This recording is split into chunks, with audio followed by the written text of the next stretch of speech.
Bushra Bibi Banigala shift कर दिया गया और इसे सब जेल करार दे दिया गया, इसको आप किस तरह से देखते हैं? क्योंकि सब कहते हैं कि ये एक डील के तहत ही हो सकता है। ये फैसिलिटेशन तो है कि एक कन्विक्टेड को आप वहाँ रख रहे हैं, और ये इसका जवाब तो बाहर सूरत वफाकी हुकूमत दे सकती है या इस्लामाबाद का जो एडमिनिस्ट्रेटिव सेटअप है वो दे सकता है, उसको देना चाहिए। रऊफ हसन साहब कहते हैं कि जब वो जीत जाएंगे तो जरदारी साहब और नवाज शरीफ दोनों ये मंडियां लगाएंगे उनको ख़रीदने की। आइनी तौर पे जो लोग आज़ाद मुंतखब हो रहे हैं उन पे तो कोई कदगन नहीं है कि वो किसी सियासी जमात में नहीं जा सकते।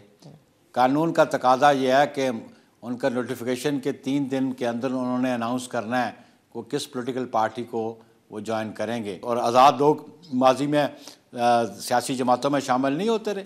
सही, तो इसीलिए पीपल्स पार्टी बिलावल भुट्टो जरदारी साहब बार बार ये कहते हैं कि हम आज़ाद उम्मीदवारों के साथ मिल करके हुकूमत बनाएंगे। बिलाशुबा जब हमारे पास अगर नंबर 169 का नहीं है और अगर आज़ाद उम्मीदवार नुमाइंदे मौजूद हैं मुंतखब, तो उनसे रुजू करने में कोई कदगन है, कोई जुर्म है, कोई गुनाह है?